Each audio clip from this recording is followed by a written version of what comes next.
जय हो देवी मैया माँ दुर्गा देवी माँ की जय। बोलो राधे राधे सबको। आज हम आपको नवरात्रि दुर्गा पूजन बताएंगे। चैत्र शुक्ल प्रतिपदा से लेकर रामनवमी तक चलता है। इन दिनों भगवती दुर्गा तथा कन्या पूजन का बड़ा महत्व है। प्रतिपदा के ही दिन से घट स्थापन तथा जौ बोने की क्रिया भक्तों द्वारा संपादित की जाती है। दुर्गा सप्तशती के पाठ का भी विधान है। 9 दिन पाठ के अनंतर हवन तथा ब्राह्मण भोजन कराना वांछनीय है। कन्या कराओ, ब्राह्मण भोजन कराओ। अब हम आपको कथा बताते हैं। ये प्राचीन काल में सुरथ नामक राजा थे। इनकी उदासीनता से लाभ उठाकर शत्रुओं ने इन पर चढ़ाई कर दी। परिणाम यह हुआ कि मंत्री लोग राजा के साथ विश्वासघात करके शत्रु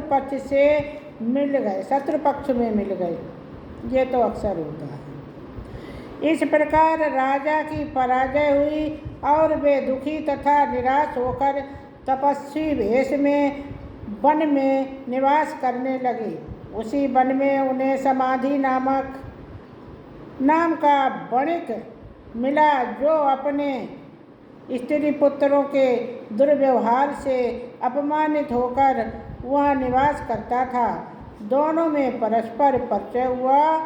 तदंतर वे महर्षि मेधा के आश्रम में पहुँचे।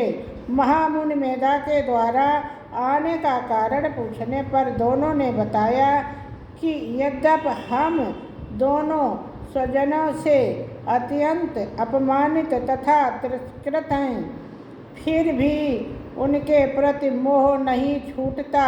इसका क्या कारण है?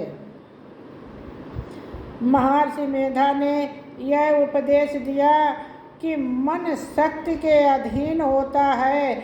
आदि शक्ति भगवती के 2 रूप हैं, विद्या और अविद्या।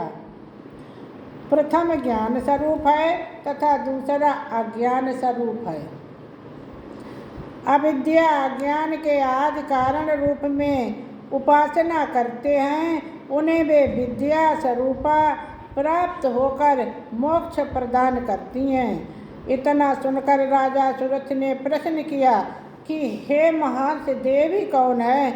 उनका जन्म कैसे हुआ है? महामुनि बोले, राजन, आप जिस देवी के विषय में प्रश्न कर रहे हैं वह नित्य स्वरूपा तथा विश्वव्यापिनी है। उनके आविर्भाव के कई प्रकार हैं, जिसे मैं बताता हूँ। कल्पांत के समय महाप्रलय होती है। उसी समय जब विष्णु भगवान क्षीर सागर में अनंत शैया पर शयन कर रहे थे, तभी उनके दोनों कर्ण कुहरों से 2 दैत्य मधु और कैटभ नाम कमल से उत्पन्न होने वाले ब्रह्मा को मारने दौड़े। उनके इस भयानक रूप को देखकर ब्रह्मा जी ने अनुमान लगाया कि विष्णु के सिवा मेरी कोई शरण नहीं। किंतु विडंबना यह थी कि भगवान इस अवसर पर सो रहे थे। तब विष्णु भगवान को जगाने हेतु उनके नयनों में निवास करने वाली योग निद्रा का स्तवन किया। परिणामतः तमोगुण अधिष्ठात्री देवी विष्णु भगवान के नेत्र, नासिका, मुख तथा हृदय से निःसृत होकर आराधक ब्रह्मा के सामने खड़ी हो गई। योग निद्रा के निकलते ही भगवान विष्णु जाग उठे। भगवान विष्णु तथा उनके राक्षसों में 4000 वर्षों तक युद्ध हुए। अंत में दोनों राक्षसों ने भगवान की वीरता से संतुष्ट होकर वर मांगने को कहा। भगवान बोले, यदि तुम वरदान देना ही चाहते हो तो यही वर दो कि तुम दोनों की मृत्यु मेरे ही हाथों हो। एवं वस्तु कहकर इन राक्षसों ने दानशीलता का परिचय दिया। अंत में वे दोनों भगवान विष्णु द्वारा मारे गए। बोलो राधे राधे। ऋषि बोले, अब ब्रह्मा जी की स्थिति से उत्पन्न महामाया देवी की वीरता तथा प्रभाव का वर्णन करता हूँ, ध्यान पूर्वक सुनो।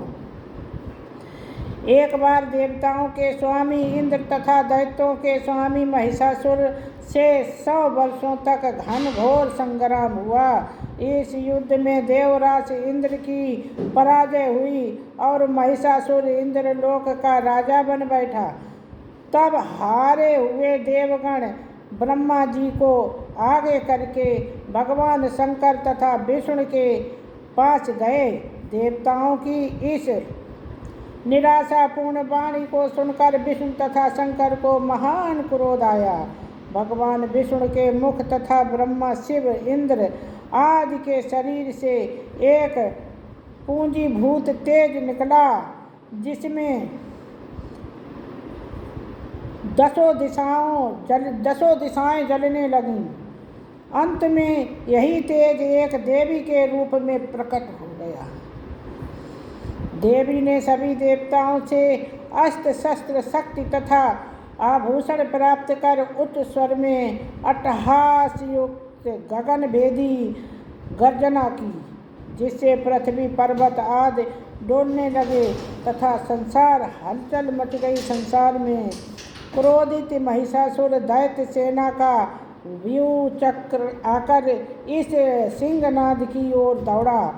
आगे देखता है कि देवी प्रभा से तीनों लोक आलोकित हैं। महिषासुर अपना समस्त बल छल छंद लगाकर हार गया, परंतु देवी के सामने उसकी एक ना चली। अंत में वह देवी के हाथों मारा गया। आगे चलकर यह देवी शुंभ तथा निशुंभ नामक असुरों का वध करने के लिए गौरी देवी के शरीर में उत्पन्न हो गई। इस सब उपाख्यानों को सुनाकर मेधा ऋषि ने राजा सुरथ तथा वणिक से देवी स्तवन की विधिवत व्याख्या की, जिसके प्रभाव से दोनों एक नदी तट पर जाकर तपस्या में लीन हो गए। 3 वर्षों उपरांत दुर्गा जी ने प्रकट होकर उन दोनों को आशीर्वाद दिया, जिसके वणिक सांसारिक मोह से मुक्त होकर आत्मचिंतन में लग गया तथा राजा ने शत्रुओं को जीतकर अपना खोया राज वैभव पुनः प्राप्त कर लिया। बोलो देवी मैया की जय। भैया जैसा उनके साथ किया वैसे ही सबका रक्षा करें। देवी मैया सबकी रक्षा करें, रक्षा करें, रक्षा करें, रक्षा करें। जय भगवती मैया की जय। हमारी कथा आपको कैसी लगी है, वीडियो बनाया है। आपको अगर हम अच्छी ढूंढ के लाते हैं, बताते हैं, अगर अच्छी लगे तो एक लाइक, प्यारा सा कमेंट, शेयर कर दिया करो, सब्सक्राइब कर दिया करो, जिससे हमारा मनोबल बढ़ता रहे। बोलो राधे राधे। माँ भगवती की जय।